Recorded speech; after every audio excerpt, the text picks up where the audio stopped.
what is left over and let us cover up that. Okay. हाँ. So here हम लोगों ने कल क्या देखा था, valuing the account receivable on balance sheet. आप बैलेंस शीट पे अकाउंट रिसीवेबल को कैसे बताओगे, at net realizable value. And yesterday did we cover everything regarding the net realizable value? Did we cover that? Yes. Yes, we covered Yes, it. sir. So valuing the account receivable concept is very much all right and it is done. Receivable को value करने का कोई problem नहीं है, but receivable को value कैसे करेंगे, we have already seen receivables को वैल्यू करने का. So will see a slide here.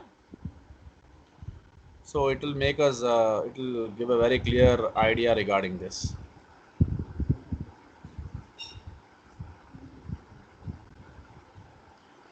So like let us see, we are dealing with account receivable. Okay. So account receivable क्या है, amounts owed by customers on account result from the sale of goods or services. If you give some services to someone or you sell goods to someone and you sell them on credit, that means they owe you money. Okay, you are supposed to receive money from them, expected to be collected within 30 to 60 days. Of course it is a receivable and most significant type of claim held by the company often called trade receivables. यानी आपको पैसा लोगों से आना है. ठीक है. अब यहां पर दो सबसे बड़े इश्यूज हैं कि आप अपने पर्टिकुलर रिसीवेबल को रिकॉग्नाइज कैसे करोगे और वैल्यू कैसे करोगे. तो वैल्यू कैसे करना है वो तो हमने देख लिया था कल. कैसे वैल्यू करना है, at net realizable value. Am I right? हम लोगों ने अभी टेक्स्ट बुक में चेक किया था ना. हाँ सर. हमने अभी टेक्स्ट बुक में चेक किया था. Just a second, I will show you. अभी हमारा as per the text book what we are seeing here,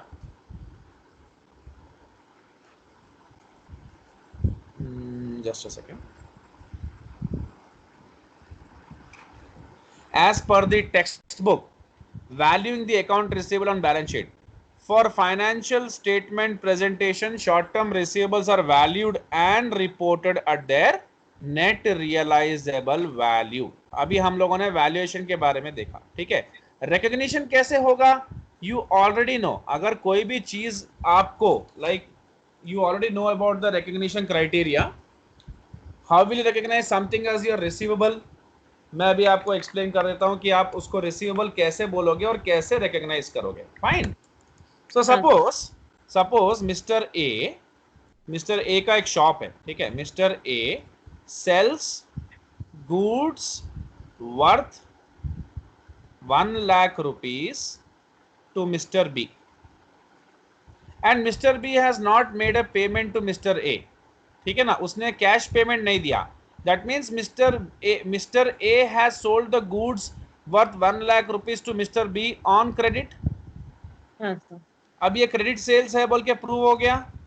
हाँ. एंड क्रेडिट सेल्स हम जिसको भी करते हैं वो कस्टमर को हम क्या बोलते हैं, रिसीवेबल. अकाउंट्स. हाँ, रिसीवेबल. हाँ. अब ये रिसीवेबल का मतलब क्या होता है, 30 to 60 डेज में आपको पैसा आना है. हाँ सर. एंड ये रिसीवेबल एसेट के डेफिनेशन को सेटिस्फाई करता है कि यस एक कॉन्ट्रैक्ट आपके और आपके कस्टमर के बीच में बना है. मिस्टर ए और मिस्टर बी के बीच में एक कॉन्ट्रैक्ट है, उन्होंने उसको इनवॉइस दिया है और इनवॉइस में क्लियरली मेंशन है कि आप हमें 30 to 60 डेज में हमारा पैसा दे दो. तो ये एक पर्टिकुलर कॉन्ट्रैक्ट है, यानी यहां पर दोनों के बीच में एक डीलिंग हुई है, उसका प्रूफ है इनवॉइस. और उसके ऊपर future probable economic benefits mister A को मिलने हैं कि नहीं है. यस. तो वो क्या हो जाएगा, उसके लिए एसेट हो जाएगा. यस. बट किस टाइप का एसेट है, 30 to 60 डेज के अंदर है. तो what will say it is a current asset. तो हम इसको बैलेंस शीट में करंट एसेट्स के साइड में दिखा देंगे. That's it. रिकॉग्निशन क्राइटेरिया का तो कोई इशू है नहीं. और रिकॉग्निशन कैसे हो रहा है, यहां पर ए और बी के बीच में एक एग्रीमेंट बन रहा है at the point of sale. Point of sale क्या है, मिस्टर ए का शॉप. मिस्टर ए अपने शॉप पे जो एक पॉइंट ऑफ सेल है, मिस्टर बी को कुछ गुड्स बेचता है और वो क्रेडिट पे बेचता है और उसका पैसा उसको फ्यूचर में आना है. जो भी चीज आने की होगी उसे हम रिसीवेबल बोलेंगे. और रिसीवेबल मतलब फ्यूचर प्रोबेबल इकोनॉमिक बेनिफिट्स हमें मिलेंगे. प्रोबेबल क्यों, पैसे आ भी सकते हैं, डूब भी सकते हैं. तो हम डेफिनेटली जब तक वो टर्म पीरियड फिनिश नहीं हो जाता तब तक हम नहीं सोच सकते ना कि हमें हमारा पूरा का पूरा पैसा डूब जाएगा. ठीक है ना. क्योंकि हमारे पास एक नहीं, हमारे पास 100, 200, 500 कितने बोलो उतने रिसीवेबल्स हो सकते हैं. और हमारा एक ट्रैक है, हम बहुत साल से 10 ईयर्स से बिजनेस कर रहे हैं, 10 ईयर्स में हमें ये पता चला है कि हमारा जितना भी सेल्स होता है क्रेडिट सेल्स, उसका 2% हमारा मतलब नहीं आएगा, मतलब अनकलेक्टेबल हो सकता है। तो उसके बारे में हम लोग बाद में सोचेंगे, डोंट वरी अबाउट दैट। अभी रिकॉग्निशन के बारे में बात कर रहे हैं, तो recognition criteria is very clear कि you have made an agreement at point of sale with some customer and that customer is supposed to make you payment in the future, so you will receive this money in the future, probably within 30 to 60 days, in a short span of time. And since this money is to be receivable, this money is to be received in future, that means your probable economic benefits definitely are supposed to be, definitely it will give you a probable economic benefit or not? Yes. कैसे मिलेगा आपको probable economic benefit? आपका जो पैसा customer के पास है, वो पैसा आपको फ्यूचर में मिलेगा, और उसमें आपका प्रॉफिट छुपा है कि नहीं छुपा है? यस। तो आपका प्रोबेबल इकोनॉमिक बेनिफिट उसमें है कि नहीं है? Yes. So can we say that is an asset? Yes, because it satisfies with the definition of an asset. तो ये क्लैरिटी हमें मिल गई। दूसरी चीज, उसको वैल्यू कैसे करना है? तो वैल्यू कैसे करना है उसको हम लोगों ने कल अच्छे से चेक किया था, और अभी आप वापस से चेक कर सकते हो। तो रिकॉग्नाइजिंग का तो हो गया, अब वैल्यूइंग का देखते हैं, ठीक है? तो देखो, आपने जैसे ही किसी कस्टमर को, देखो रिकॉग्निशन कैसे करते हैं, देखो रिकॉग्नाइजिंग अकाउंट्स रिसीवेबल, ये हेडिंग वेरी क्लियर है आपको, it is very clear to you. So कैसे रिकॉग्नाइज कर रहे हैं आप? When a business sells merchandise to a customer on credit, when a business sells merchandise to a customer on credit, उसे हम क्या बोलेंगे? Account receivable, that is debited. Why? Because you are supposed to receive money on that in the future. From which company? From Polo company. And you are crediting your sales. Why? Because your sales has also increased. That means your receivables have increased and your sales has also increased. तो हम यहाँ पर ऐसा लिख देंगे उसको, recognition criteria में हम एक एंट्री पास करेंगे, वो एंट्री होगा account receivable, account debit to sales account. That means आपका अकाउंट रिसीवेबल इंक्रीज हो रहा है, एंड इंक्रीज होने के लिए हम कहां लिखते हैं उसको? डेबिट। एंड हमारा सेल्स भी इंक्रीज हो रहा है, ये हमारा रेवेन्यू इंक्रीज हो रहा है, तो हम कहां लिखते हैं? क्रेडिट। ठीक है, तो ये क्लियर हो गया। यानी आपका रिसीवेबल्स पहले अगर 1000 रुपीज था, अब आपने 100 रुपीज का किसी को गुड्स बेचा है, तो वो 1000 को 100 ऐड हो जाएगा, और आपका सेल्स रेवेन्यू 100 रुपीज का ही होगा, है ना? M I right? आपने 100 रुपीज का सेल्स किया है, तो अगर आपने लाइक 10,000 का सेल्स किया है, तो उसमें आप ये एक्स्ट्रा ऐड कर लोगे, तो 10,100 का सेल्स हो गया आपका। Got it? तो आपका रिसीवेबल्स भी इंक्रीज हो गया 100 रुपीज से, और आपका रेवेन्यू भी इंक्रीज हो गया 100 रुपीज से। Next point. तो दोनों पॉइंट्स हमारे टेक्स्ट बुक से क्लियर हैं, ठीक है? अच्छा, अभी हम रिकॉग्निशन तो देख चुके हैं, अभी हमें देखना है वैल्यूएशन। तो रिकॉग्निशन का वेरी क्लियर है, आपके सामने जो स्लाइड है वो बहुत क्लैरिटी से आपको बता रहा है कि how are you recognizing your receivables. Next point. अब नेक्स्ट पॉइंट आता है, देखो मैं ये पॉइंट लिखने से पहले आपको कुछ नोट्स दे देता हूं, ठीक है? तो ये पॉइंट भी हमारा हम क्लियर कर देंगे। Fine, so see on the screen whatever notes I am giving to you.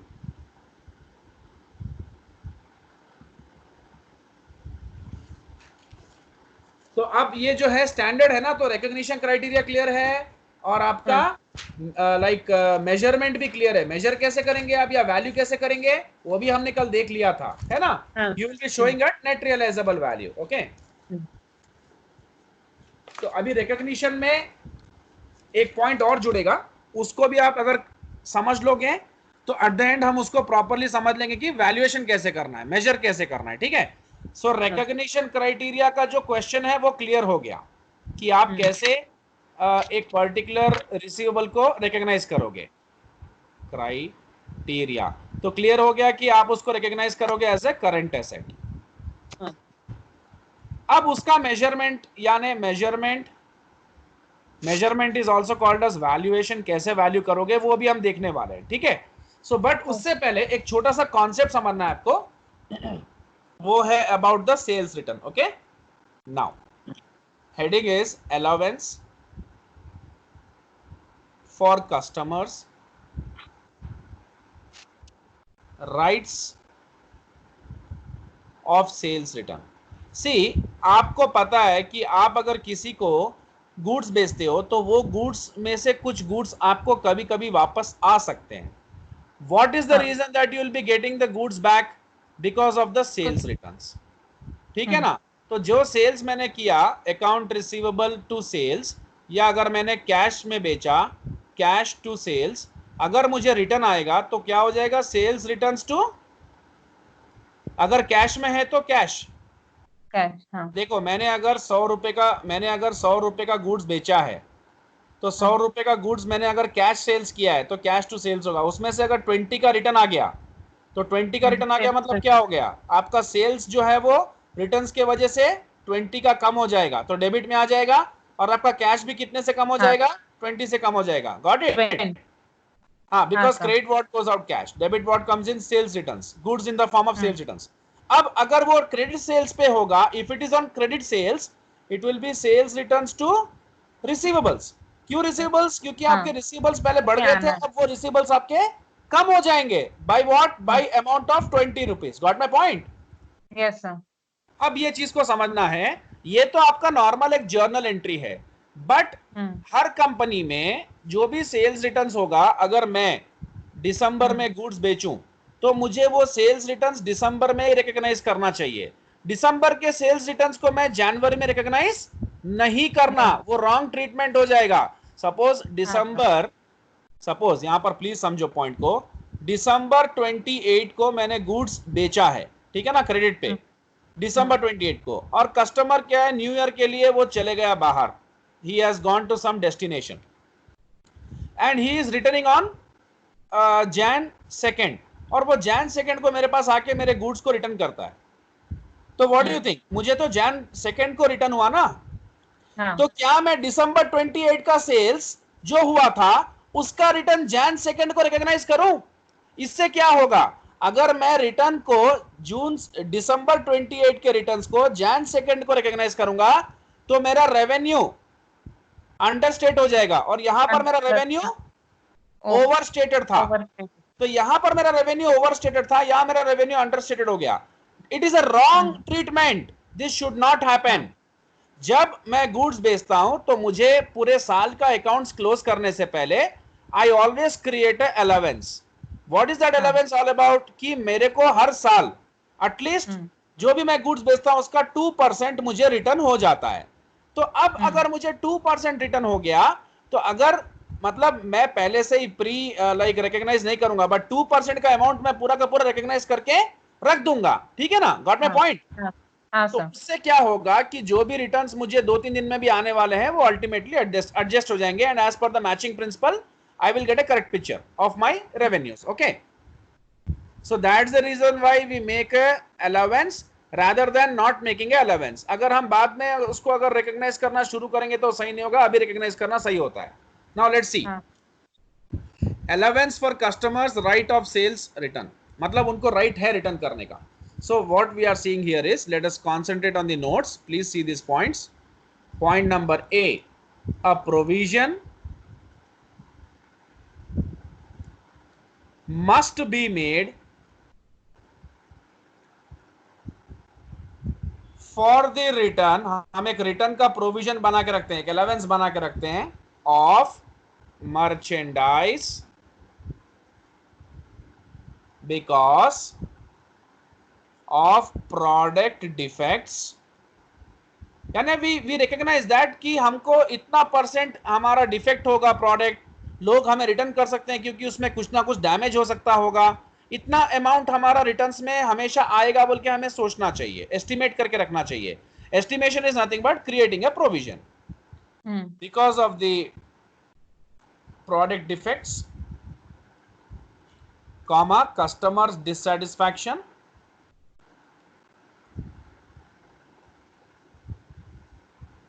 etc. Okay, now to be consistent, now why are we doing this? Why are we creating a provision, or why are we creating a allowance? To be consistent कल ही मैंने आपको कल के video में समझाया था कि आप प्रोविजन या अलावेंस क्यों बनाते हो, ताकि आप प्रॉपरली उसको मैच कर सको। Am I right? As per the matching principle. अगर आप इस महीने का रिटर्न्स अगले महीने अगर बताओगे, यानी अगर आप 2019 का रिटर्न्स 2020 में बताओगे तो वो मैचिंग प्रिंसिपल के अगेंस्ट हो जाएगा, है ना? हाँ, तो आप एक एस्टिमेट बना के रखो कि 10,000 का रिटर्न्स मुझे हमेशा होता है।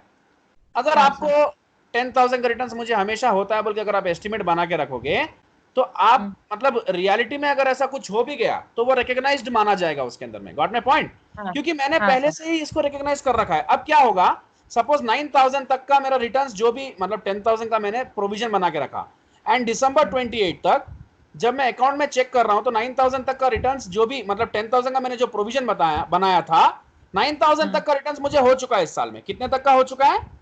9,000। मेरा बात एकदम प्लीज प्रॉपरली समझना। जो भी मैंने एक प्रोविजन बनाया था कि मुझे रिटर्न्स 10,000 के $10,000 के रिटर्न्स मुझे एक साल में होते हैं एटलीस्ट, क्योंकि ये मेरा पास्ट हाँ, एक्सपीरियंस है और मैंने पास्ट हाँ, एक्सपीरियंस के बेसिस पे एक एस्टिमेट बना लिया कि हर साल हाँ, मुझे $10,000 का रिटर्न्स होगा। और दिसंबर 28 को जब मैं सेल किया और मैंने चेक किया तो मेरा 9,000 तक का रिटर्न्स इस साल में 9,000 तक का रिटर्न्स मुझे हो चुका है और $1,000 का अभी भी उसमें बाकी है, मतलब प्रोविजन। तो अभी अगर कोई हाँ, मेरे पास से गुड्स लेके जाएगा और वो मुझे जैन सेकंड को लाके वापस करेगा तो कोई टेंशन की बात नहीं है। इसमें $200 का रिटर्न, सपोज अगर वो $200 का होगा रिटर्न, तो वो भी इसमें हाँ, एडजस्ट हो ही जाएगा। और एडजस्ट होने की वजह हाँ, से आपको क्या होगा, प्रॉपरली प्रॉपरली क्या होगा आपका, आप क्लियर कट 10,000 को पहले से डिडक्ट कर दोगे सेल्स में से, क्योंकि उतना का रिटर्न आपको हमेशा होता है ना? हाँ, और उसमें हाँ, ये 200 भी रिकॉग्नाइज्ड माना जाएगा। Got my point? मतलब आप अब हाँ, 9,200 तक के रिटर्न्स, मतलब आपके पास आपके एक्चुअल में तो रिटर्न्स $200 के हुए, आपके पास हाँ, 1,000 अभी भी उसमें बाकी है और 800 हाँ, आपके पास बचा हुआ रहेगा। वो 800 आपका नेक्स्ट ईयर में कैरी फॉरवर्ड हो जाएगा। Got my point? हाँ, हाँ तो सर, उसमें हाँ, फिर उसमें 200 तो एडजस्ट हो ही चुका है ना। हम्म, जो 200 का रिटर्न आप जनवरी में आप रिकॉग्नाइज करते थे, वो अब अल्टीमेटली ऑटोमेटिकली इसमें एडजस्ट हो गया एंड 800 हाँ, आपका बच गया, वो आपने आगे उसको कैरी फॉरवर्ड कर दिया। तो इस तरीके हाँ, से एडजस्टमेंट आपका हो जाएगा। तो आपका जो मैचिंग प्रिंसिपल है वो सेटिस्फाई हो जाएगा एंड रॉन्ग ट्रीटमेंट नहीं होगा। फाइन? हाँ, हाँ अकाउंटिंग सर, कन्वेंशंस के हिसाब से। So this is what, that's the reason we do, we make a provision. हाँ नाउ सर, अगर कोई डाउट है, प्लीज वीडियो चेक करने के बाद अगर कुछ और आपको कुछ भी नहीं समझ में आया तो कल मुझसे रेस करो क्वेश्चन, मैं आपको फिर एक बार इसको क्लैरिटी से समझा दूंगा। कोई इशू नहीं है। अभी मैंने समझाया आपको, कल के वीडियो अगर आपने चेक किया है तो आज का ये क्वेश्चन, ये सिनेरियो आपको बहुत क्लियर हो जाएगा। नाउ हाँ सर, समझ आई गए। थिंक क्लैरिटी हो भी गई है। हाँ so to sir, be consistent with I make, अब मैं जो आपको प्रैक्टिकली समझाया उसका पॉइंट भी बता रहा हूं। To be consistent with the matching principle, और मैं आपको स्लाइड पे भी दिखा दूंगा।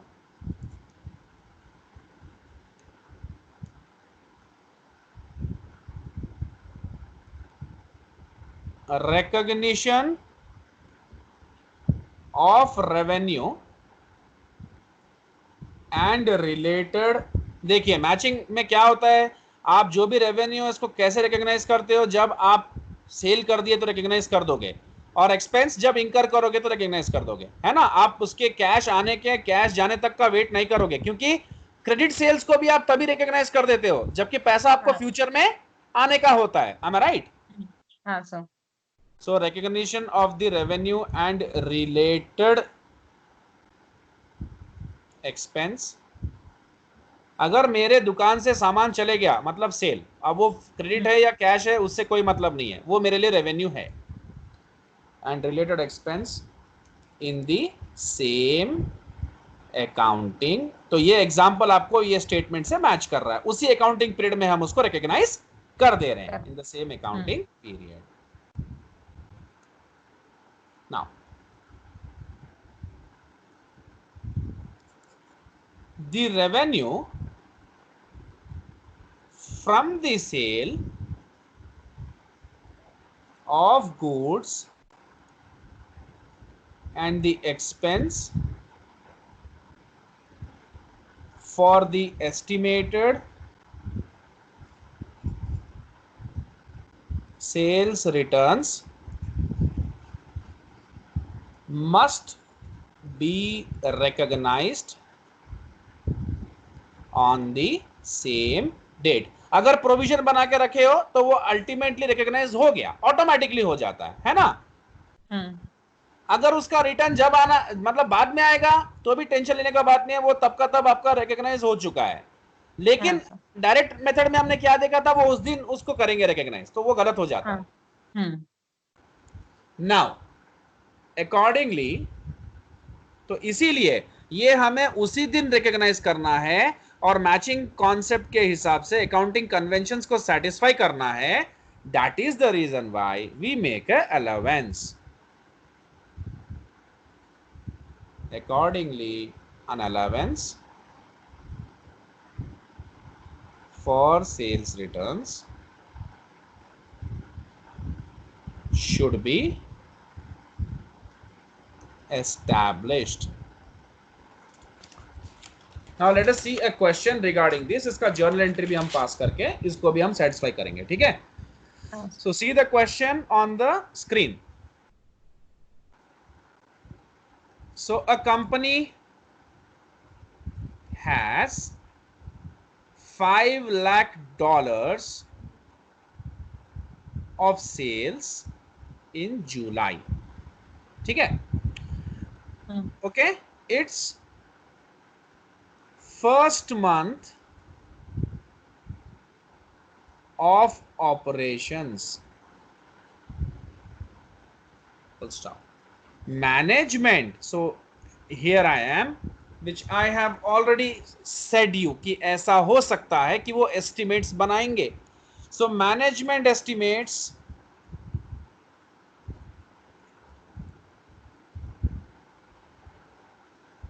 that total returns will be 1% of sales. So it's very clear. अब हमको समझ में आ गया है कि क्या सिचुएशन है। हमने गुड्स बेचा है और हमें लगता है कि 1% हमें रिटर्न्स आएगा। हाँ, तो अब हम इसका अकाउंटिंग ट्रीटमेंट करेंगे, ठीक है। रिकॉग्नाइज तो हो गया कि रिटर्न्स आएगा बोल के हम लोगों ने एक अलाउंस बना रखा है, ठीक है ना। Allowance is nothing but a contra, allowance for sales returns is contra revenue account. आपने जो सेल्स कर दिया, आपने जो सेल्स कर दिया वो सेल्स का पैसा आपने पहले ले लिया और अब रिटर्न्स आएगा तो पैसा वापस देना पड़ेगा, तो ये कॉन्ट्रा रेवेन्यू अकाउंट होगा, ठीक है।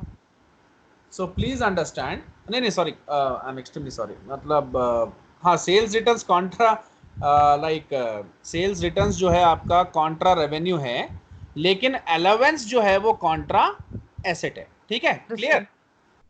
देखो, सेल्स रिटर्न्स आपका डेबिट हो रहा है ना, सेल्स रिटर्न्स आपका डेबिट हो रहा है, तो आपका सेल्स पहले क्या हुआ था, क्रेडिट हुआ था, अब वो क्रेडिट क्या हो रहा है, आपका डेबिट हो रहा है। यानी पहले जो सेल्स आपका था वो आपका क्रेडिट था, वो आपका रेवेन्यू था, अब वो रेवेन्यू आपका डेबिट हो जा रहा है, यानी उतने से आपका सेल्स कम हो जा रहा है, तो रेवेन्यू डेबिट हो गया, मतलब it's a contra revenue account, sales returns is a contra revenue account.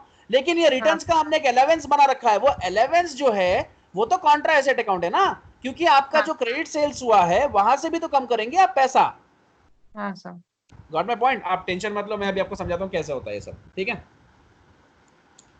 तो पहले हम क्या करेंगे, recognition of revenue from sale. पहले तो हम इस सेल्स का रेवेन्यू कितना आया वो देखते हैं, तो उसकी जर्नल आप लोग प्लीज प्रॉपर्ली चेक करो। आई थिंक क्वेश्चन क्लियर है ना? हाँ, now recognition of revenue from this particular sale। तो ये क्रेडिट सेल्स है, ठीक है। कंपनी सेल्स की है और उसका एंट्री क्या होगा, अगर वो कैश में है तो कैश, अगर वो लाइक अगर क्रेडिट पे है तो account receivable, account debit to sales account. अगर कैश है तो छोड़ दो, रिसीवेबल से मतलब एक एसेट है। अभी क्या होगा, अच्छा ये सेल्स आपका क्या है, ये रेवेन्यू है, ठीक है, ये रेवेन्यू है, ये आपका करंट एसेट है, ठीक है।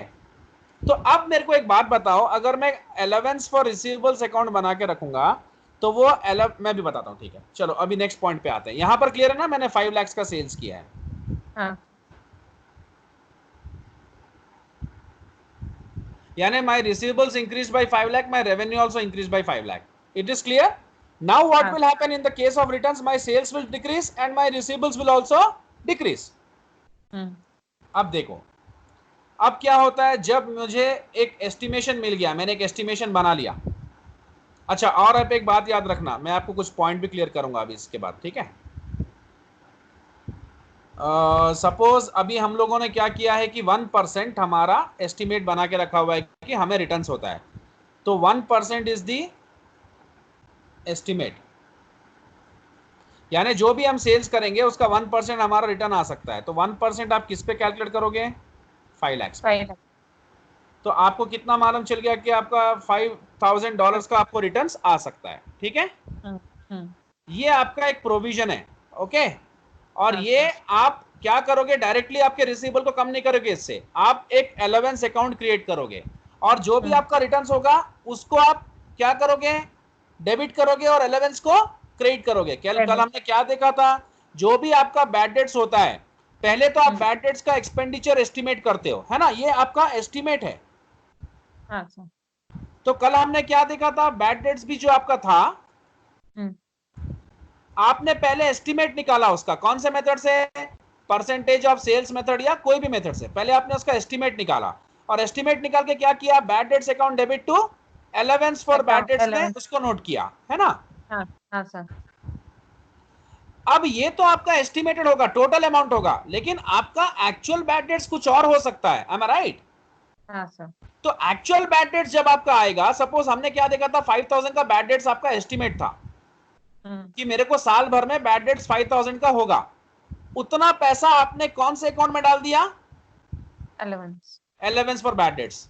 अब इसमें से सपोज 500 का मुझको एक्चुअली में मतलब बैड डेट्स हुआ है, तो मैं क्या करूंगा फिर? अलाउंस फॉर बैड डेट्स को डेबिट करूंगा और रिसीवेबल्स को क्रेडिट कर दूंगा. 500 से डेबिट करूंगा और मेरे रिसीवेबल्स को मैं अकाउंट रिसीवेबल्स को मैं क्या करूंगा?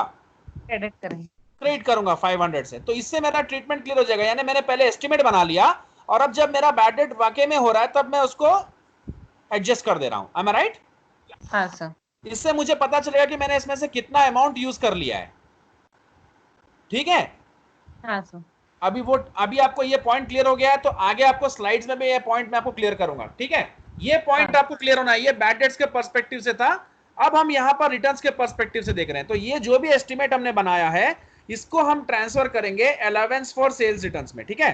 तो अब एंट्री होगी sales returns account debit $5,000 to allowance for sales returns 5,000, ठीक है? हाँ सर. अच्छा, अब एक बात समझो कि आपका रिटर्न्स जो है ये तो आपका एस्टिमेट है. अब इसमें से आपको 500 का रिटर्न्स हो गया, तो क्या करोगे आप?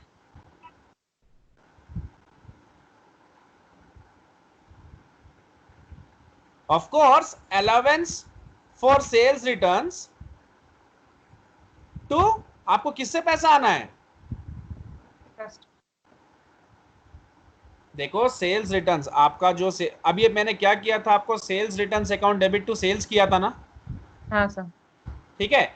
तो ये एंट्री जो हमने अलाउंस फॉर सेल्स रिटर्न्स इसमें डाला हुआ है, अभी हमारा क्या कम होगा इसमें से? ये हमारा रिटर्न्स किसके ऊपर है? क्रेडिट सेल्स है ना? हाँ सर. क्रेडिट. हाँ, तो रिसीवेबल से होगा. Am I right? हाँ सर. Account receivable. हाँ. तो अभी अगर वो कैश सेल्स होता तो allowance for sales returns to sales, हाँ वही जो भी हमने कैश सेल्स किया, नहीं तो allowance for sales returns to receivables, ठीक है? यानी आपका जो भी मतलब डेबिट, अभी जो आपने पैसा क्रेडिट किया है यहां पर, उसमें से इतना अमाउंट आपका सेल्स रिटर्न्स का एडजस्ट हो गया और आपका कैश सेल्स जो है, एक्चुअली में आपका सेल्स जो है वो डेबिट में, हाँ डेबिट तो हमने रिटर्न्स में कर दिया ना, और क्रेडिट रिसीवेबल्स ही होगा. सॉरी, क्रेडिट सेल्स नहीं कर सकते, रिसीवेबल्स होगा, ठीक है? क्योंकि क्रेडिट सेल्स है. ओके. और कैश सेल्स के केस में क्या होगा? आपका सेल्स रिटर्न्स टू कैश, क्योंकि आपका कैश चले जाएगा आपके पास से, ठीक है? पहले आपका कैश क्या हुआ था, डेबिट हुआ था ना, यानी हाँ। आपका ऐसा हो जाएगा allowance to sales returns to cash, यानी इतने का आपका अलावेंस टू सेल्स रिटर्न्स, आपने जो भी पैसा ट्रांसफर किया था एस्टिमेट करके, उसमें से 500 तक का आपको क्या हो गया, रिटर्न्स आ गया, तो वो आपने डेबिट कर दिया, ठीक है, और आपके हाँ। पास से कैश पैसा चले गया, कैश चले गया, ठीक है, और यहां पर भी आपने डेबिट कर दिया और रिसीवेबल्स आपके इतने से कम हो गए, क्योंकि आपको अब ये एक्स्ट्रा रिसीवेबल्स हैं क्या, ये आपके पैसे आप उन्होंने वापस कर दिया, तो आपका आपने क्या किया, उसको एडजस्ट कर दिया है, कट कर दिया है, ठीक हाँ। है ना। हाँ सर। जैसे कोई बंदा अगर मुझसे 1000 रुपए का सामान लेके जाएगा, 200 रुपए का वापस कर देगा, तो अब मेरा रिसीवेबल्स कितना है उसका, 800। तो रिसीवेबल्स का कम होना वो डेबिट होता है कि क्रेडिट होता है, क्रेडिट ही होता है ना। हाँ सर। हाँ, तो जब मेरा रिसीवेबल्स कम हो जाएगा तो मैं उतने से उसको क्रेडिट कर दूंगा, फाइन, पहले मैंने जिसको हाँ। डेबिट किया था, गॉट इट, क्लियर है ना पॉइंट्स। हाँ sir. Definitely, now next point. तो अब देखो जो हमने अभी बात की थी वही हो रहा है यहां पर, वो हो रहा है कि नहीं हो रहा है, आप चेक करो। रिकॉग्नाइजिंग अकाउंट रिसीवेबल, अगर आपको रिटर्न्स आता है तो वो रिटर्न्स भी आपको रिसीवेबल से कम करना है कि ज्यादा करना है, हेलो, हाँ सर। दिस इज सो डम, मेरे को आंसर चाहिए, व्हाट आई एम आस्किंग। अगर आपको रिटर्न्स आते हैं गुड्स, तो आपका जो उधार है वो कम होता है कि ज्यादा होता है, कम होता है सर। दैट इज व्हाट, हो गया पॉइंट क्लियर। तो हमने क्या किया था, एक एस्टिमेट बना लिया, देखो प्लीज यहां ध्यान से समझना, ठीक है, यहां पर कोई वो क्वेश्चन क्रिएट करके नहीं बता रहे हैं, मैंने आपको ऑलरेडी क्वेश्चन भी करके बता दिया है और आपको मैंने एंट्रीज भी करके दिखा दिया है। तो ये डायरेक्टली बता रहे हैं, ये क्या बता रहे हैं, when a business receives returned merchandise previously sold to a customer on credit, अगर कोई बिजनेस को रिटर्न्स आता है, ठीक है ना, हाँ। तो सेल्स रिटर्न्स एंड अलावेंसेस, जो भी आपका अलावेंस आपने बनाया है, यानी मेरे क्वेश्चन में मैंने आपको $1000 बताया था, आपने एस्टिमेट किया था, है ना, उसमें से आपको कुछ रिटर्न्स आए हैं 100 के, तो आप क्या करोगे, आपके अलावेंस में जितना पैसा आपने क्रेडिट किया था उसको डेबिट कर दोगे, क्यों डेबिट करोगे, उसमें आपने जमा किया ना उसको। हाँ सर। आपको समझ में नहीं आ रहा, आपने बैड डेट्स का एक्सपेंस क्या किया था, अलावेंस में उस पैसे को ट्रांसफर किया ना, एक अकाउंट में प्रोविजन बनाया ना। हाँ, अब जब आपको कुछ बैड डेट्स वाकई में हुए, जितने का हुए आपने उसको क्या किया, डेबिट कर दिया अलावेंस अकाउंट में, पहले यहां पर पैसा जमा किया था, ये क्रेडिट है, ये एक कॉन्ट्रा एसेट अकाउंट है, हाँ। कॉन्ट्रा एसेट अकाउंट कभी भी क्रेडिट में होता है, तो ये इसमें हाँ। पैसा आपका जमा है, अब इसमें से पैसा आपका कम होता जाएगा, जितना प्रोविजन आपने बनाया है, हाँ you will sir. Always try to see that this become zero, but it should not be more than हाँ। दिस, है ना।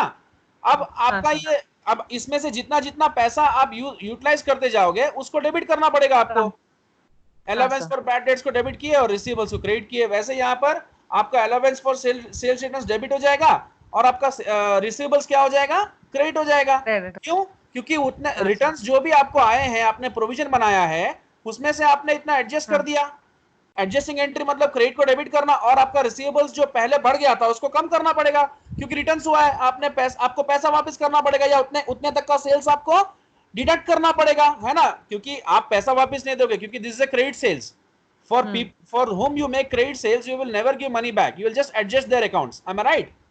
हाँ आप सर। बोलोगे भैया हाँ इतने का मैंने अकाउंट पैसा लिख रखा था, आपका 200 रुपए एक्स्ट्रा, 1000 रुपए में उसका आपका 200 इंक्लूडेड था, मैंने उसको कट कर दिया, अब आप मुझे 800 पे कर देना, बस दैट्स व्हाट। हाँ। हाँ सर।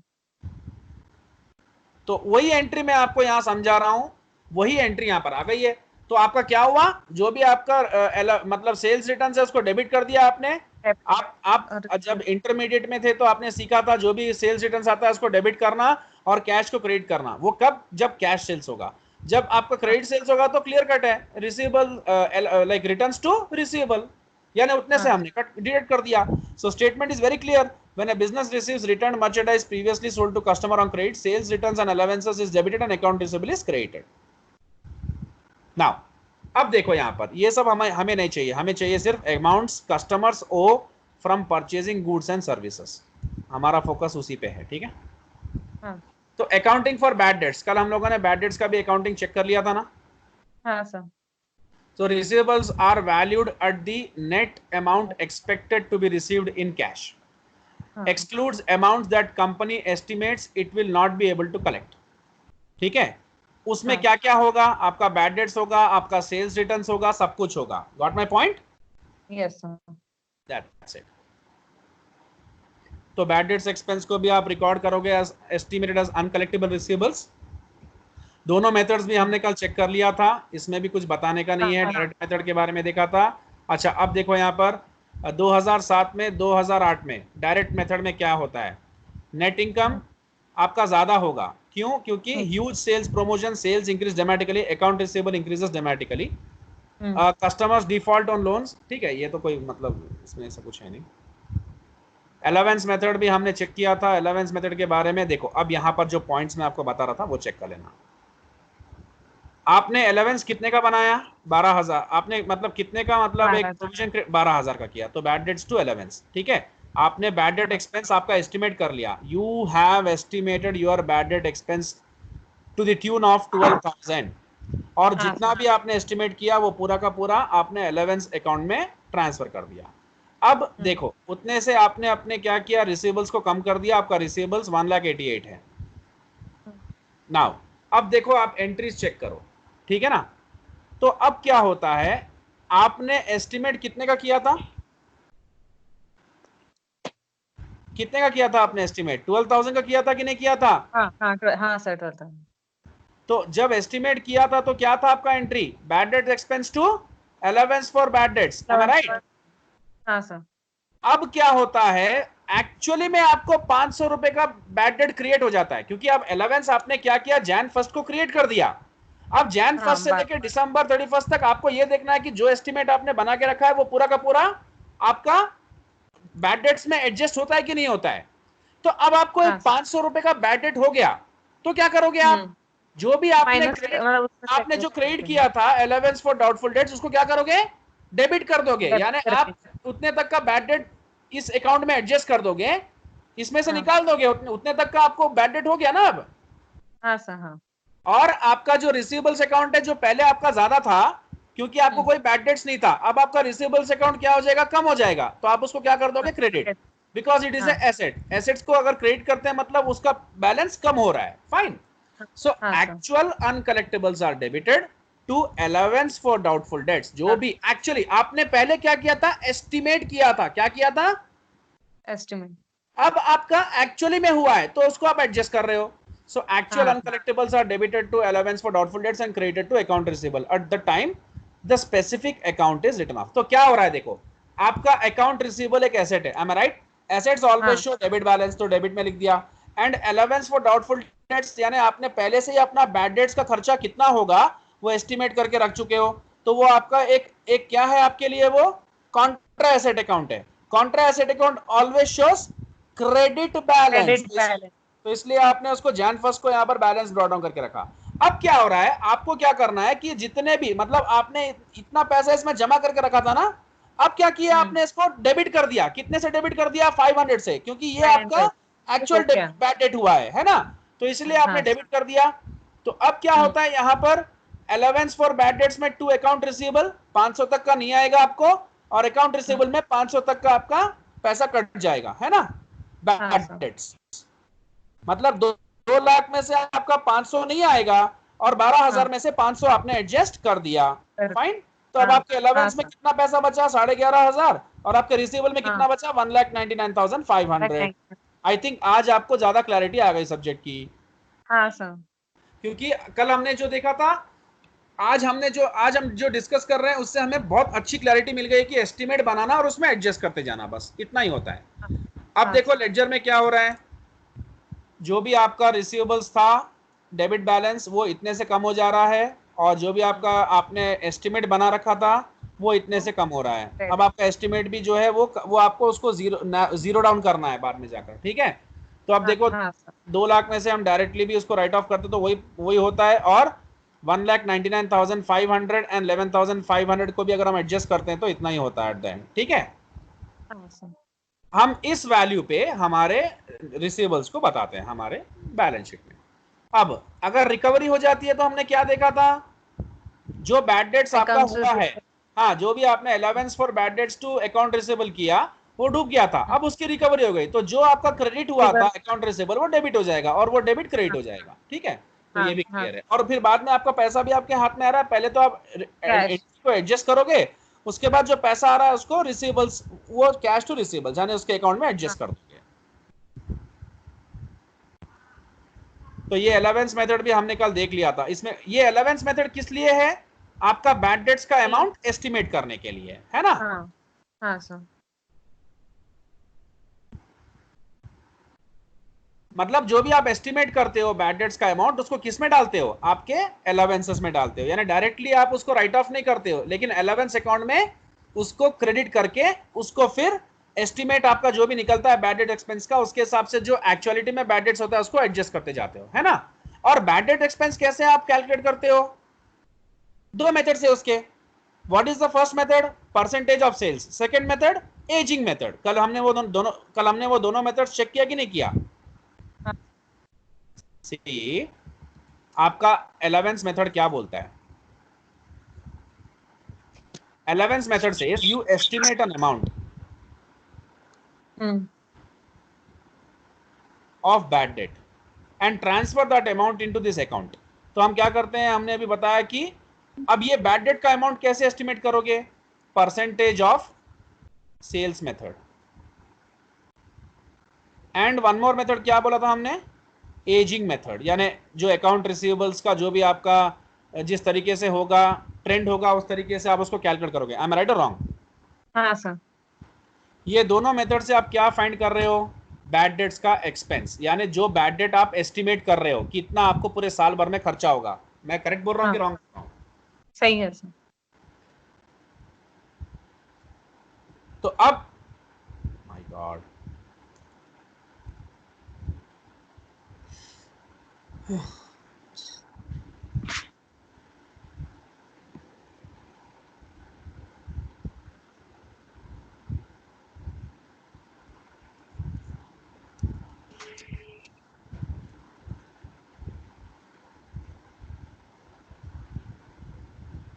सो हम क्या करेंगे?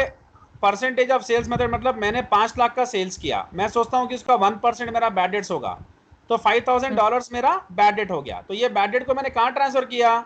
Accounts allowance accounts for doubtful bad debts account हाँ में। डाउट हाँ ठीक है, तो ये मेरा हो गया, तो यही मेरा एक्सपेंस है, इसी को, यही मेरा एस्टिमेटेड अमाउंट है बैड डेट्स का, इसी को मैं वहां ट्रांसफर करूंगा, और जब एक्चुअल में होगा तो उसको रीएडजस्ट करते जाऊंगा, और वही बैड हाँ डेट्स मैं एजिंग मेथड से भी फाइंड कर सकता हूं। That's it. हाँ हम्म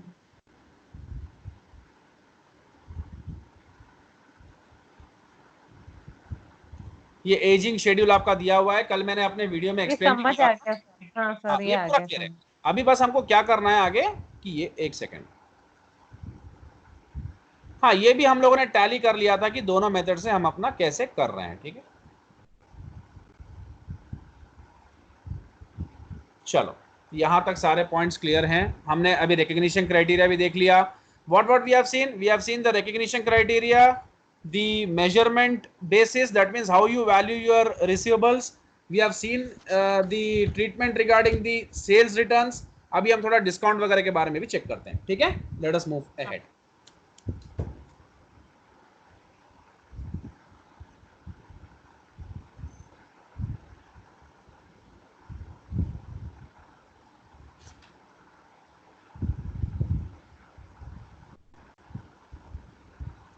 यहां देखो, जो हम लोगों ने डिस्कस किया था अभी, allowance for direct right of method के बारे में हम लोगों ने क्या क्या देखा था। देखो यहां पर से थोड़ा थोड़ा पॉइंट्स देखते हैं।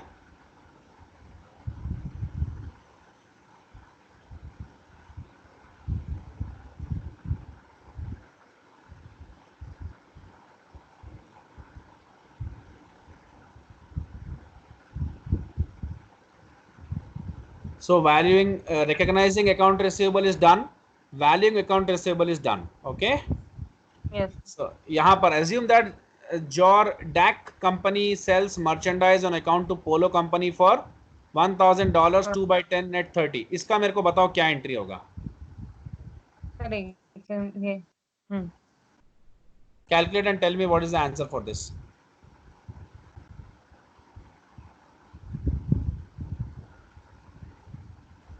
So assume that Jordak company on July 1st 2014 sells merchandise on account to Polo company for $1,000. Terms 2/10 net 30. इसको छोड़ दो आप. 2/10 net 30 का मतलब 30 डेज का टाइम दिया हुआ है उनको पेमेंट करने के लिए. अगर वो 10 डेज में पेमेंट करते हैं तो हम उनको एडिशनल 2% डिस्काउंट देंगे. उसका कोई रोल नहीं है, उसको छोड़ दो. सिर्फ हमारा रिसीवेबल्स कितना है? $1,000 और हमारा से रिसीवेबल्स टू सेल्स. ठीक है, हो गया. हमने क्रेडिट सेल्स किया है. अच्छा, रिटर्न्स किया है तो क्या एंट्री होगा अभी आपको बताना है. ये जो भी हम लोगों ने पढ़ा है उसका टेस्ट ले रहा हूं मैं. ये सेल्स रिटर्न. हाँ, तो आप बताओ एंट्री. सेल्स रिटर्न अकाउंट डेटा टू अकाउंट रिसीवेबल अकाउंट. और इसका एंट्री क्या होगा? On July 11, Jordan receives payment from accounts receivable account data to sales account return. Receivable Receives payment ना. हाँ, तो कैश आएगा ना.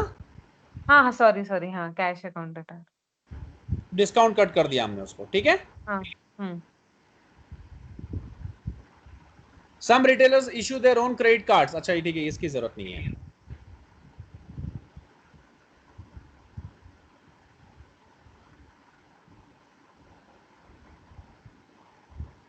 राइट ऑफ मेथड और अलाउंस मेथड देख लिया था हमने. हाँ, ये समझ कोई आएगा मैचिंग. सब. हाँ, ये सब तो कुछ भी नहीं है और ये हमारे लिए इंपॉर्टेंट है. ठीक है. और अच्छा, here are these accounts presented on balance sheet. Balance sheet में क्या करेंगे आप? रिसीवेबल्स आपका ओपनिंग बैलेंस यहाँ आता है और आपका अलाउंस जो कॉन्ट्रा एसेट अकाउंट है आपका ओपनिंग बैलेंस यहाँ आता है. ठीक है. हाँ सर. अब देखो बैलेंस शीट में. बैलेंस शीट में क्या हो रहा है? जो भी आपका रिसीवेबल है उसमें से आप क्या कर रहे हो? अलाउंस फॉर डाउटफुल डेट्स निकाल दे रहे हो. तो आपको एग्जैक्टली मालूम चल रहा है कितना आपका नेट रियलाइजेबल वैल्यू है रिसीवेबल्स का. तो अब आपका देखो नेट ऑफ 25 अलाउंस इतना आ गया. ठीक है, ये भी क्लियर हो गई. अच्छा, अब journal entry for credit sales. अगर आप क्रेडिट सेल्स करते हो तो $100 का कर रहे हो. अब आपका क्या हो जाएगा? रिसीवेबल्स बढ़ेगा कि कम होगा? डेबिट बढ़ेगा सर. तो डेबिट में आएगा कि क्रेडिट में आएगा? डेबिट. देखो आ गया. हाँ. वो आप जो अकाउंट्स वगैरह देख के कंफ्यूज हो रहे हो ना, वही समझा रहा हूँ यहाँ पर मैं आपको. समझ आ गया. तो अब आपको टेंशन नहीं होगा बाद में कि अच्छे से समझ में आ जाने से क्लैरिटी आ जाएगी. हाँ. अच्छा, अगर आपका कुछ कलेक्शन आ गया $333 का, तो ये क्या करेंगे आप? कैश को डेबिट कर देंगे. कैश में रिसीवेबल्स, तो रिसीवेबल्स में क्या होगा? By cash. क्योंकि आपके जितने रिसीवेबल्स बढ़ेंगे वो डेबिट में और जितना आपका कलेक्शन आएगा वो क्रेडिट में. देखो, 600 रुपए का उधार में आपने सामान बेचा है ना, उसमें से 333 कलेक्ट हो रहा है आपको. हाँ. तो क्या होगा? आपका ये 600 दोनों तरफ में आएगा और यहाँ पर 333 आप लिखेंगे. उससे क्या होगा? आपका उतने से आपका रिसीवेबल्स कम हो जाएगा. am I right? हाँ सर. हाँ. देखो नेक्स्ट पॉइंट में ये कलेक्ट हो गया. आपको कलेक्ट होने से क्या होता है? यहाँ पर अमाउंट क्रेडिट हो जाता है. अब आपका कितना बचा है? आपको आने का रिसीवेबल्स कितना है? 267. That's it. राम सर, आप फॉलो कर रहे हैं ना? Okay. Adjustment of $15 for estimated bad debts. यानी आपने एक एस्टिमेट निकाल लिया कि आपको बैड डेट्स कितने का होगा? $15 का आपने एस्टिमेट निकाला ना? हाँ सर. ये एस्टिमेट इज नथिंग बट ये कैसे कैलकुलेट किया आपने $15? With 2 methods, percentage of sales method and allowance for aging method. Sorry. ठीक है. तो जितना भी आपने एस्टिमेट निकाला उसको कहां ट्रांसफर कर दिया? Allowance for bad dates. अब आपका अलाउंस फॉर बैड डेट्स बढ़ेगा कि नहीं बढ़ेगा? हाँ सर, बढ़ेगा. पक्का? हाँ सर. ठीक है, तो देखो बढ़ गया. ठीक है. अब नेक्स्ट, अब क्या हो रहा है कि आपका एक वाकई में एक बैड डेट हुआ $10 का. ठीक है ना? तो जो भी अलाउंस में आपने $15 ट्रांसफर किया था, वो $15 जो आपने उतना आपने एस्टिमेट निकाला था, प्रोविजन क्रिएट किया था, उसमें से अब आपको 10 एडजस्ट करना है. ठीक है ना? क्योंकि इतने का बैड डेट्स वाकई में हो चुका है. तो अब आप क्या करेंगे? वहां जो क्रेडिट किया था उसको डेबिट और डेबिट को क्रेडिट. आपका जो भी अलाउंस अकाउंट में पैसा पड़ा हुआ है, तो आपने $15 का एस्टिमेशन निकाला था, आपका बैड डेट्स हुआ है $10 का, जिसको आपको अब आपको रिकॉग्नाइज करना है, यानी आपको मैच करना है अपने रेवेन्यू से। उसके लिए क्या करना पड़ेगा आपको, जो क्रेडिट किए थे आप अलाउंस फॉर डाउटफुल डेट्स को डेबिट कर देंगे और आपका हाँ रिसीवेबल्स इतने से आप कट कर देंगे, ठीक है ना। मतलब आप हाँ वाकई में अब ये जो अभी जो बैड डेट्स हो रहा है उसको रिकॉग्नाइज कर दे रहे हो, this is the current bad debt right now, वो एस्टिमेशन हाँ था। तो अब ये क्या हो जाएगा, आपका आपका अलाउंस में से इतना अमाउंट कम होगा कि ज्यादा होगा? अलाउंस में ज्यादा होगा सर। ज्यादा कैसे होगा, आपने 15 पहले से बना रखा है, हाँ फिर इसमें से 15 में से कम अब 10, होगा। हाँ आपके पास 40 हाँ पहले से पड़ा है, उसमें से 10 एडजस्ट करेंगे आप, तो कम होगा हाँ कि हाँ ज्यादा होगा? कम होगा सर कम। यही आप नहीं समझ पा रहे थे आपकी बुक में। आप जो बुक में, आपके जो बुक में आप जो बॉक्सेस देख रहे हो अकाउंट्स के, वो आपको हाँ सिर्फ एंट्री बता रहे हैं, आपको क्वेश्चन नहीं बता रहे हैं आपको प्रैक्टिकली। हाँ अब सर। आपको प्रैक्टिकली देख के समझ में आना चाहिए कि क्या चल रहा है। मेरे को आपको क्लियर हाँ हुआ मेरा पॉइंट? हाँ सर हो गया सर। देखो मैं बताता हूं आपको, ये चीज अगर प्रैक्टिकली समझा दी जाए तो स्टूडेंट को कभी प्रॉब्लम ही नहीं होगा। अब देखो स्टूडेंट क्या करता है, वो यहां आता है और ये अकाउंट देखता है, अरे ये सब क्या है, अरे ये क्रेडिट लॉसेस रिटर्न ऑफ, ये सब ऐसी बातें कर रहे हैं। भाई यही चीज हाँ मैं आपको वहां पर समझा रहा हूं, बिगिनिंग बैलेंस यहाँ है, ठीक है ना।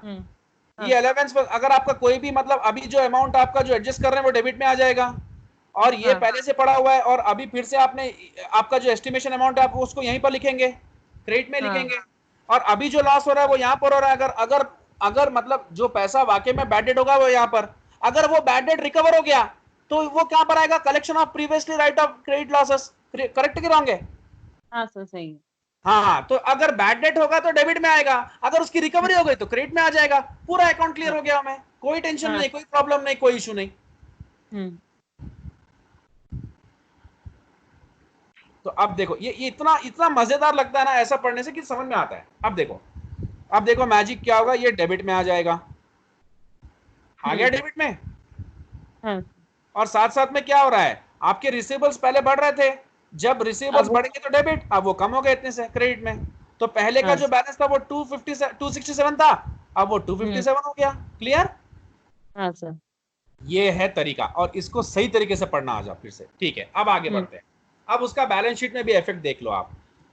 Account receivable net of $30 allowance, यानी आपने जो कुछ भी अलावेंस अभी, मतलब अभी आपका नेट अलावेंस कितना पड़ा हुआ है आपके पास, कितना थर्टी। अलावेंस? 30। 30। अब आप ये जो एंडिंग अलावेंस है इसको एडजस्ट करोगे, समझ में आ रहा है? हाँ सर। यानी 40 मतलब 25 पहले से पड़ा था, 15 हम्म आपने एस्टिमेट किया, तो हम्म आपके पास 40 हो गया। 40 में से 10 आपने बैड डेट्स के तौर पे दिखा दिया, और बाकी दिखा कितना बैलेंस बचा बचा है आपके पास 30। अभी? 30। 30। 30 हाँ, बचा। इसको इसी को आप रिकॉग्नाइज करोगे ना, क्योंकि ये हाँ तो सर। 10 तो आप एडजस्ट कर ही चुके हो, और बाकी का आप पूरे एंड में, ईयर एंड में कितना एडजस्ट करोगे पूरा मिला के? 30 तक का। 30। और हाँ फिर सर। बाद में जब आएगा तो फिर बाद में फिर रिकॉग्नाइज करोगे, जितना कम होता जाएगा कर दोगे, और बाद में एंडिंग जो भी आएगा वो बैलेंस आप माइनस कर दोगे बस। हाँ क्योंकि छोटे मोटे चीजों को हम अगले साल तक ड्रैग नहीं कर नहीं सकते। सर। हाँ सर। देखो क्लैरिटी मिल गई? हाँ सर। यस। यानी हमारे पास 257 था, वो 257 हमारा रिसीवेबल्स है, उसमें से हमने क्या, 267 था ना, हाँ 257 था, 257 अभी हमारा एंडिंग रिसीवेबल्स है, और ये हमारा एंडिंग अलावेंस है। तो अभी अब हम क्या बस हाँ। करेंगे, ये अलावेंस इसमें से निकाल देंगे तो हमें नेट रियलाइजेबल वैल्यू, यानी आज की डेट में कुछ भी करके हमें इतना पैसा आएगा, आ सकता है किसी भी हाल में। समझ में आ गई मेरी बात? हाँ सर। हाँ। मतलब इतना हम लोगों ने निकाल दिया है, क्योंकि ये हमें पहले से ही मालूम है कि नहीं आएगा। हम्म अगर आ गया तो बहुत खुशी की बात है। नेक्स्ट पॉइंट, हाँ अब देखते हैं आगे। डायरेक्ट राइट ऑफ मेथड तो हमने कर ही लिया था, तो इसके तो हमको कुछ करने की जरूरत नहीं है। हाँ डायरेक्ट राइट ऑफ मेथड की एंट्री हमने चेक की थी, बैड डेट हाँ एक्सपेंस टू अकाउंट तो एक रिसीवेबल, यानी हम डायरेक्टली क्या कर रहे हैं, जिस दिन हमें मतलब वाकई में उस दिन मतलब क्लैरिटी मिल जा रही कि आज तो ये पैसा आएगा ही नहीं भैया, अब तो ये पैसा डूब गया, उस दिन हम क्या कर रहे हैं, इसको राइट ऑफ कर रहे हैं। तो बैड डेट्स हाँ डायरेक्टली दिखा दे रहे हैं हमारे स्टेटमेंट में, और रिसीवेबल्स में से डायरेक्टली कट कर दे रहे हैं 200, ठीक है। हाँ तो ये तो हमें नहीं करना है, ये एक्सेप्टेबल नहीं है हमारे लिए। और allowance for method for uncollectible accounts, companies estimate बनाती है पहले हाँ अनकलेक्टेबल अकाउंट्स का, उसके बाद debit bad expense and credit this Contra asset account, and companies debit allowance for bad dates and credit this at the time the specific amount is written off as uncollectible, ठीक है? Clear? हाँ sir. That's it. ये question करके बताना मुझे।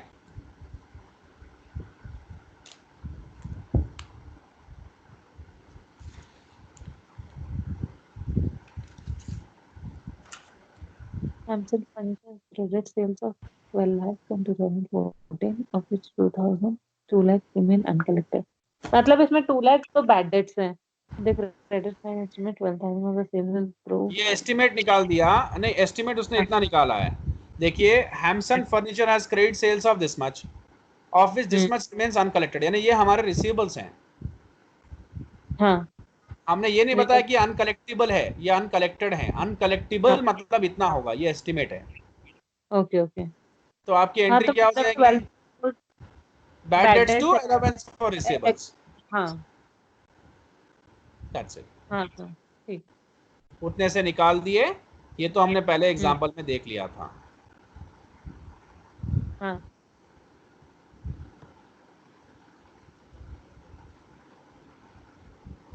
अच्छा अब क्या होगा? Right of, recording right of of uncollectible amount. ये कैसे करेंगे आप? एंट्री बताना. ये रिवर्स हो जाएगा ना सर? नहीं हाँ हाँ इतने हाँ हाँ यस यस. ये अलाउंस को हाँ हाँ हाँ अलाउंस करेक्ट एग्जैक्टली. चलिए ये भी हो गया हमारा. एंड अब हम नेक्स्ट पॉइंट पे जाते हैं. बस एक बार इसको फाइनली रिव्यू कर ले रहा हूँ, उसके बाद मैं आपको फैक्टरिंग बताऊंगा और जो भी उसमें आपको समझा दूंगा, क्लियर हो जाएगा. उसके बाद हमें कुछ डिस्कस करने का नहीं है. कल नया चैप्टर पे एंटर हो जाएंगे. रिकवरी हो गई, अब इसका एंट्री बताना है मुझे आपको.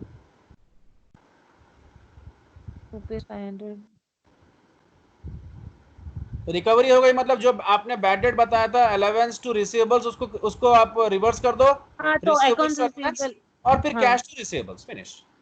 हाँ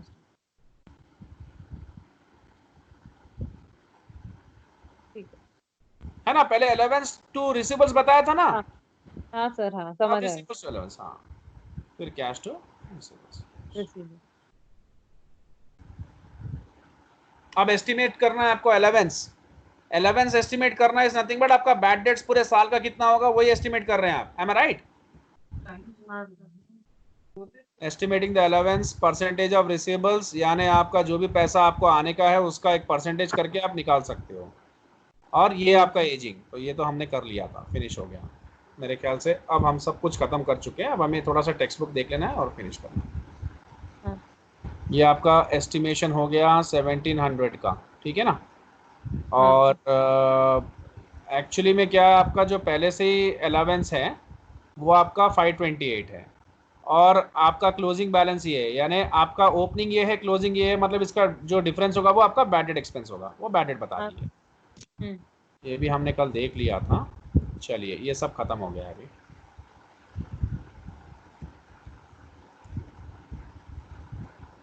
ये क्या है? ये आपको डू इट यानी आपको सॉल्व करना है. Last question, then I am going to textbook. Okay चलिए टेक्स्ट बुक पे जाते हैं. अब क्या बचा टेक्स्ट बुक में देखने के लिए? आई थिंक कुछ नहीं है, सिर्फ फैक्टरिंग है. अच्छा अब डिस्काउंट, आपको जो डिस्काउंट है ये तो आपको पता ही है ना, allowance for discount under gross method. अब डिस्काउंट का भी अलाउंस आप बना के रखते हो, यानी आप इतना डिस्काउंट सबको दोगे. Okay okay. हाँ तो ये कॉन्ट्रा रेवेन्यू अकाउंट हो जाता है. am I right? हाँ सर. अगर आपको कभी भी याद रखना, अगर ट्रेड डिस्काउंट है यानी कोई किसी से भी आप डायरेक्टली लाइक सेल्स के ऊपर डिस्काउंट दे रहे हो, तो आप उसको डायरेक्टली डिडक्ट कर सकते हो. क्या कर सकते हो? डिडक्ट करेंगे. उसकी एंट्री पास नहीं करते हैं, लेकिन कैश डिस्काउंट की एंट्री पास करते हैं. ठीक है. हाँ. तो ये आपका नेट मेथड है. देखो नेट मेथड में क्या होता है कि कैश सेल्स डिस्काउंट, कैश और सेल डिस्काउंट रिकॉग्नाइजर्स अब डायरेक्टली आपने नेट कर दिया. देखो आपका रिसीवेबल और रेवेन्यू, यानी आपने डिस्काउंट काट के बता दिया, यानी इतने आपको पैसे आने हैं, इतना आपको आपका मतलब सेल्स रेवेन्यू होगा. यानी आपने 100 रुपए का जो भी चीज होगा उसमें से आपने डिस्काउंट हटा दिया. ठीक है. अच्छा इससे पहले के जो भी एंट्रीज है वो तो क्लियर ही है ना. मतलब ये तो ग्रॉस मेथड. ग्रॉस मेथड में आपको क्या होता है, रिसीवेबल्स टू सेल्स रेवेन्यू 100 का आने का है, फिर कैश टू रिसीवेबल यानी फ्यूचर में आ जाएगा.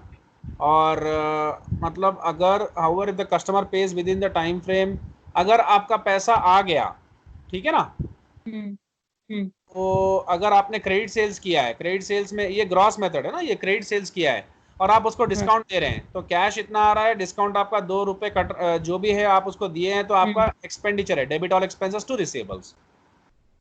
फिनिश। ये तो कुछ है नहीं इसके अंदर में, है ना, क्लियर है ना। हाँ सर। ये तो आप डायरेक्टली कट कर दिए। अब अलेवेंस में आप अलेवेंस भी बना सकते हो, लेकिन अलेवेंस का कुछ इसमें क्वेश्चन दिया हुआ नहीं है। आपको समझना है कुछ क्वेश्चन, या मतलब आप क्लियर है आपको अलेवेंस का कॉन्सेप्ट? सर 11th का कॉन्सेप्ट क्लियर है सर। बस तो आप मतलब आप एक मतलब खुद ही एक अलेवेंस बना लो, इतने का डिस्काउंट मुझे मतलब देना होता है कस्टमर को। देखो क्या होता है, मैं आपको समझाता हूँ। जो डिस्काउंट आप देते हो वो आपके लिए एक्सपेंस है कि इनकम है? एक्सपेंसेस हैं।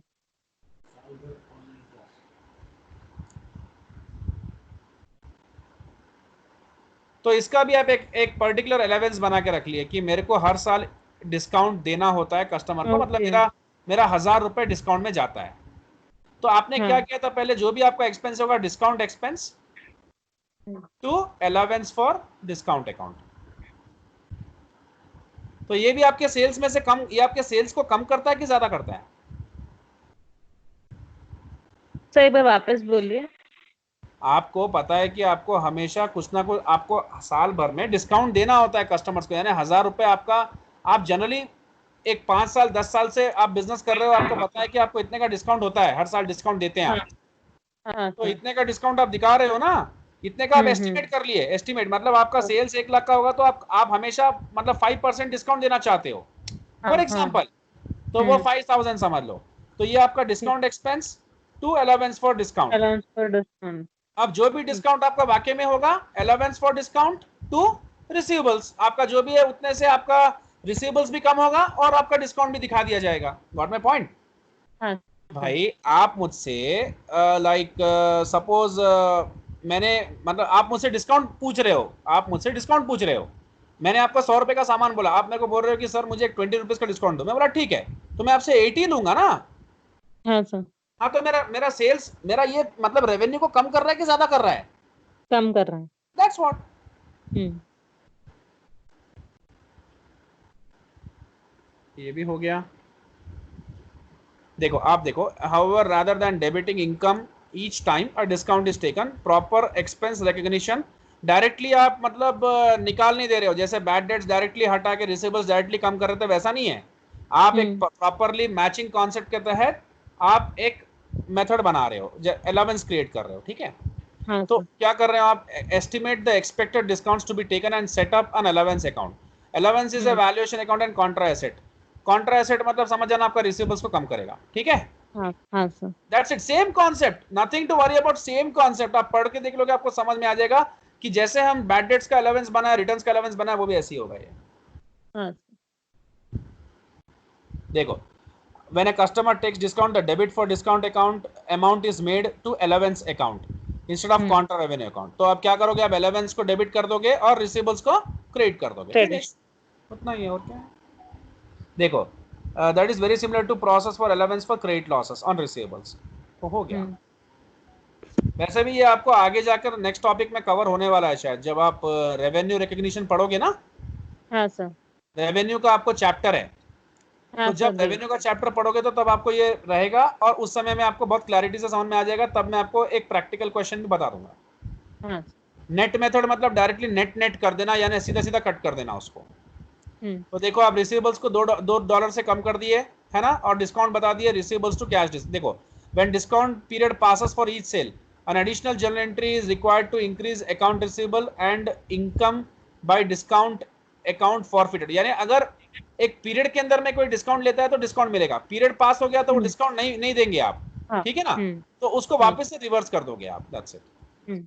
यानी जो डिस्काउंट आप दिए थे, डायरेक्टली डिडक्ट कर दिए थे एज एन एक्सपेंस, अब उसको वो इनकम के तौर पे आप उसको फिर रिक्रिएट करके आपका सेल्स जो भी आपका रिसीवेबल कितना बताओगे, मतलब कितने का सेल्स हो गया, आप फिर से 100 का। क्यों? 100। पहले आपने डायरेक्टली डिडक्ट कर लिया था, अब टाइम पास हो गया ना, एक टाइम निकलने हाँ के सर। बाद वो डिस्काउंट जो भी होता है वो डिस्काउंट पीरियड खत्म हो जाता है। यानी हाँ। आप बाद। 10 डेज का डिस्काउंट दिया, उसके अगर वो 10 डेज में कोई आके नहीं खरीदता है तो अवेल नहीं करता है तो उसको डिस्काउंट नहीं मिलेगा। तो जब हाँ। डिस्काउंट पीरियड लैप्स हो गया है तो आप जो डिस्काउंट आपने पहले से कट करके रखा हुआ है यहाँ पर, उसको आप जोड़ लोगे, हम्म। that's it। हाँ। हाँ। मतलब मैंने पहले से ही लोगों को बता दिया एक तरीके से, मैंने अपनी दुकान पे एक पिक्चर लगाया, $100 का आपको 98 में अवेलेबल है, 98 हाँ में सर। दिखा रहा हूं। अब ये डिस्काउंट हम्म। पीरियड लैप्स होने के बाद फिर 100 में दिखाना पड़ेगा। तो जो $2 पहले से काटा था उसको फिर से ऐड अप करने के लिए उसकी एडजस्टमेंट एंट्री। ठीक।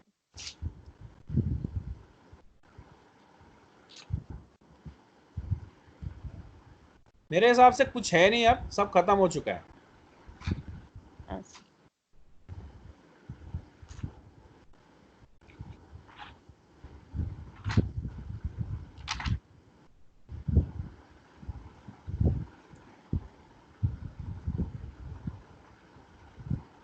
क्या टाइम हो रहा है? 8:30। तो हम फैक्टरिंग का एक छोटा सा थियरी कॉन्सेप्ट है, कल कर लें, 5 मिनट का रहेगा। हाँ कल हाँ सर। कल हम क्या करेंगे वो एक्चुअली मेरे को भी क्या बोले?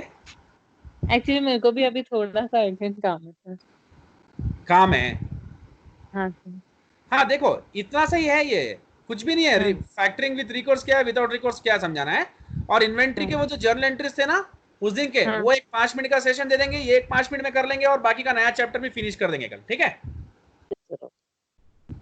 Have a nice day, thank you, thank you. Bye sir. Bye bye.